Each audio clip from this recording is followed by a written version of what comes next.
used to supply you with the bitches. I'm sorry, my nigga. So Drake used to pull up, like Drake used to bring Toronto hoes so LeBron could fuck. I can see that happening though.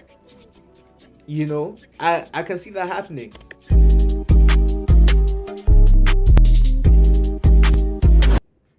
You guys, we have a very interesting one today. Drake's revenge. Drake exposes LeBron's side chick. He disses Jay-Z and trolls A$AP Rocky and Rihanna. You guys, I have no idea what's going on. LeBron, side chick, that's crazy. That, you know, those two things going together is insane. But you guys, let's see what they have to say. Hello everybody, welcome to the Impressive Channel. Drake broke some major records with his new releases, and before I get into that, I first want to thank ZocDoc for sponsoring this video. So I know somebody who has been looking for a particular specialist for a family member who has recently received Medicare. They dealt with a medical issue that has sponsoring this video.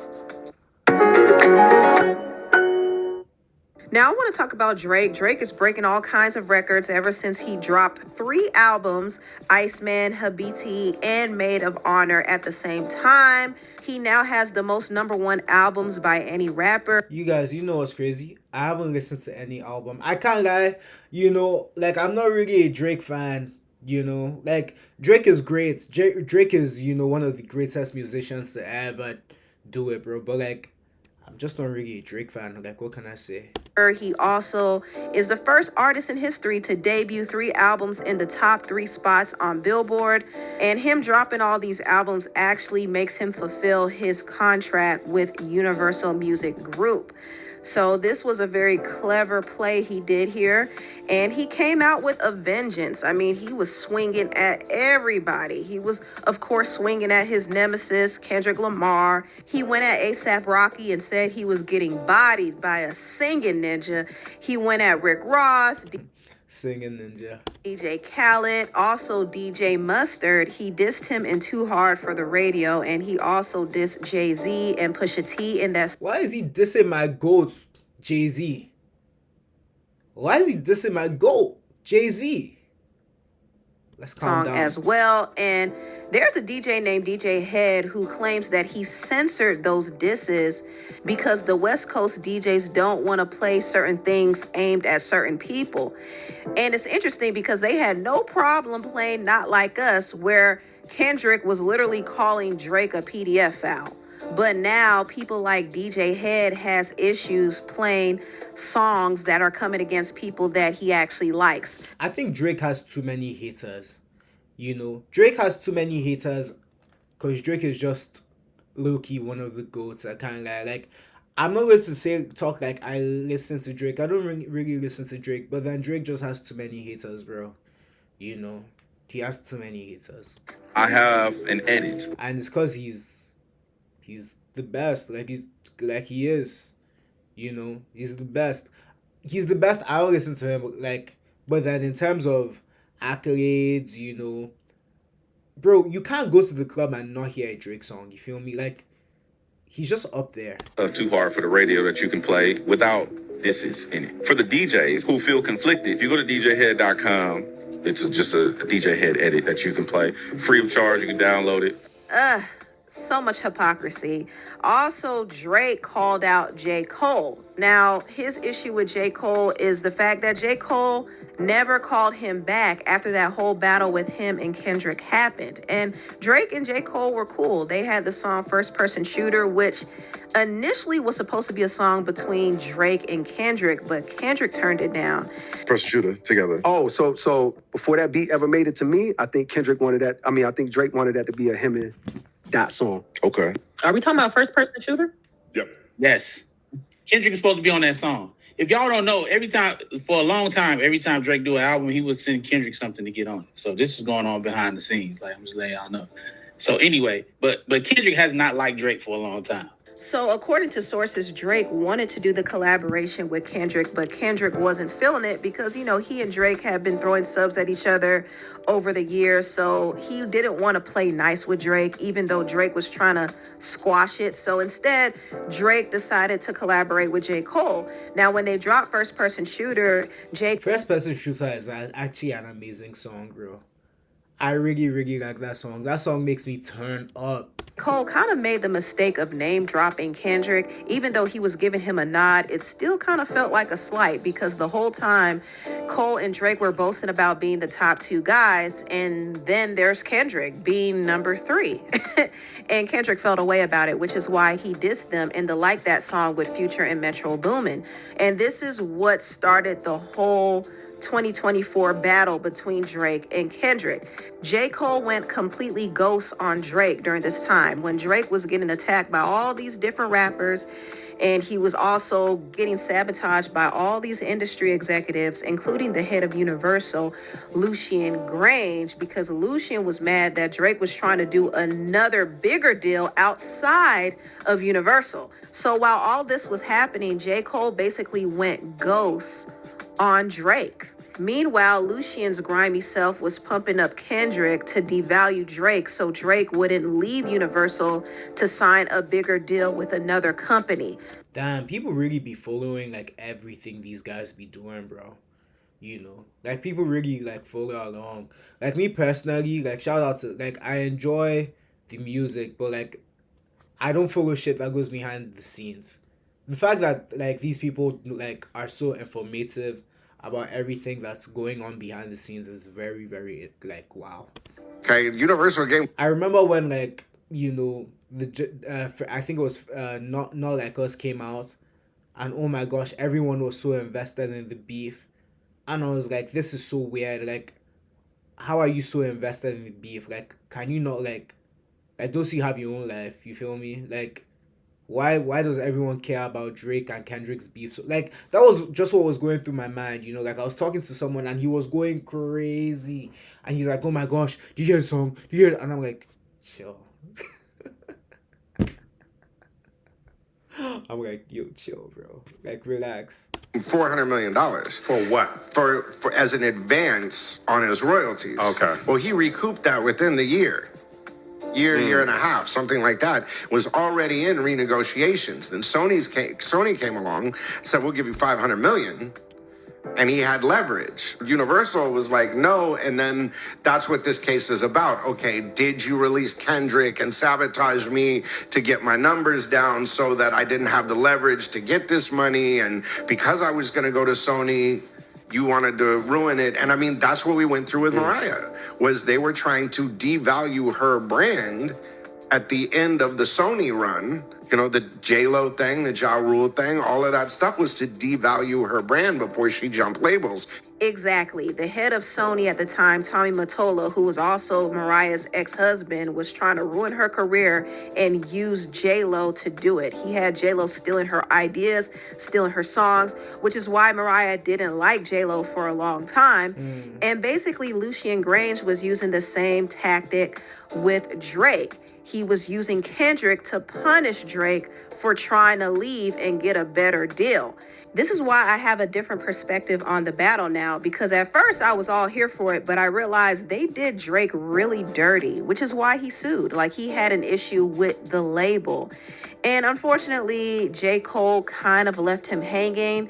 And in the song Make 'Em Pay, Drake alluded to J. Cole getting a second opinion by Jay-Z, which is why J. Cole backed away from that whole situation and never called Drake back.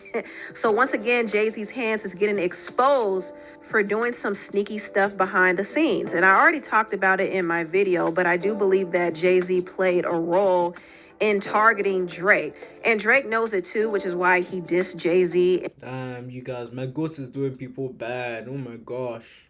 In some of his songs, he dissed him and Whisper My Name, saying that he would rather take the $500K than have dinner with Jay because he can't learn anything from him. He also dissed him in Too Hard for the Radio and brought up the fact that Jay-Z was mentioned in the Epstein files. He said, dang, y'all was really island hopping back then, huh? Now your names got redacted. Yeah, now a dude got a fact check. What? He also said in his You guys, I will say, I really hope Jay-Z is not like, the fact that they call his name in this is so disappointing. Like, I love his music, bro. I actually love Jay-Z's music. So the fact that he's in this, just like, oh my God, bro. Like, song Janice Shut the F Up. We know how you OGs rocking already, my end, the jig is up. So he was kind of referencing Nicki's tweet when she was going at Jay-Z saying the jig is up. Jay-Z's nickname is also Jigga, so he's calling Jay-Z to the floor. And I don't think Jay-Z really wanted to engage with Drake, but it looks like he's going to have to at least say something. Drake even put subliminals in his video, and some people were saying that this was supposed to be Beyonce. I don't know if that's the case here, but those are the conspiracy theories. I don't know. Drake was alluding to something, and it kind of felt spooky. I'll just say that. Also, Drake trolled A$AP Rocky. You know, Drake and A$AP Rocky been going back and forth, and really their main issue is over Rihanna. I've talked about this in my previous video. I do kind of feel like Drake is still somewhat bitter towards Rihanna. I don't know what happened between them, but I do kind of sense some saltiness from Drake that Rihanna has. this is the best I've ever seen Rihanna look, by the way. I've never really been like a Rihanna fan. Like, everyone's like, oh my gosh, Rihanna, but like, I've never really seen it. But like, in this clip, this is like the finest I've ever seen her look. Moved on to A$AP Rocky. I mean, he dissed her in his song Fear of Heights. And A$AP Rocky responded in his song Stole Your Flow. He said, first you stole my flow, so I stole your B. Now I'm a father, my B better than my toddler. My baby mama Rihanna, so we unbothered. And Drake, of course, couldn't let that go without responding. So he said in his song Burning Bridges, yeah, your baby mama ain't even post your single. Dang, where she at? Yeah, where she at? Why is he even paying attention to what Rihanna posts? That's what I want to know. But yeah, Rihanna did promote A$AP Rocky's upcoming tour. She said, me pulling up to my man touring flats because now I got to bring the kids. She posted this video, and in the song it said, he want to be my bop. I think that might have been a sub at Drake. Drake also was being messy again, alluding to LeBron James cheating on his wife, Savannah. Now, in his song, Make Them Remember, he did diss LeBron. He was upset that LeBron basically switched up on him and sided with Kendrick against him, and even singing Not Like Us at the top of his lungs, knowing that the song was calling Drake a PDF foul. So Drake felt a way about that because he and LeBron were actually friends. Like, they were good friends. And he couldn't understand the switch up. But honestly, I don't think LeBron really thought of it that deeply because LeBron is actually cool with Kendrick too. And LeBron is like the people's people, bro. Like, sorry, the people's person. Like, LeBron is just cool with everybody based off like what I see, you know. Like, he just tries to be like just cool with everyone, you know. also, if we're going to be honest, I don't really feel like Drake's friendship with LeBron was healthy, at least for LeBron, because allegedly Drake was out here helping LeBron cheat. Yo, LeBron, I talked to enough whores in Canada. You've been cheating on your damn wife. Drake used to facilitate the host, and basically, essentially, you can't dance to a song about him being a pedophile. That's crazy. That's crazy. It took like to the end of the video for them to talk about this, but then that's insane. He used to supply you with the bitches. I'm sorry, man. So Drake used to pull up, like Drake used to bring Toronto hoes so LeBron could fuck. I can see that happening though. You know, I can see that happening. Yes, if I'm Drake, I snitch on you too. And people do feel like Drake has been dry snitching. In fact, in his video for Make Them Remember, he brought out this model named Chromaz right at the timestamp he was dissing LeBron. And people feel like this was the woman that LeBron allegedly had an affair with. Now, there have been a lot of rumors about LeBron having affairs. It's kind of been an open secret, and I'm sure Savannah is aware of it, but she still is not okay with it, and I don't think she liked LeBron and Drake's friendship at all because Drake was a bad influence on LeBron. Drake is a single man who's allergic to having a healthy family. he is not the type of person that a married man should be hanging out with. I agree. I 100% agree. You guys, I actually do think that when you get married, it's better off for you to just have married friends. Because your single friends will, make you want to live that single life again. But like when you're married, you have to leave that single life in the past. So yeah, Drake and LeBron's fallout was inevitable, and honestly, I'm glad that they're not friends because LeBron has too much to lose to get caught up with these girls in Toronto, okay? He has to protect his family image, and Drake wasn't helping him. Drake was that toxic friend who was enabling his behavior, and see, that's not right. So I know Drake feels hurt that LeBron quote unquote betrayed him, but he was helping LeBron betray his wife allegedly. Real. So him expecting loyalty in this situation is kind of wild. But anyway, I have to give it up to Drake for bouncing back the way he did. Now he can get out of his contract with UMG. I don't know what his next step is. If he does go independent, I could kind of see him having some obstacles because they don't want these artists to really break away from the system like that. So yeah, it might not be an easy road for him, but we shall see what happens. But anyway, you guys, I'm going to end the video there. Shout out to you if you made it this far. Let me know, ultimately I just came to see what they had to say about LeBron cheating on his wife. What do you guys think? Let me know in the comment section. I'm coming through.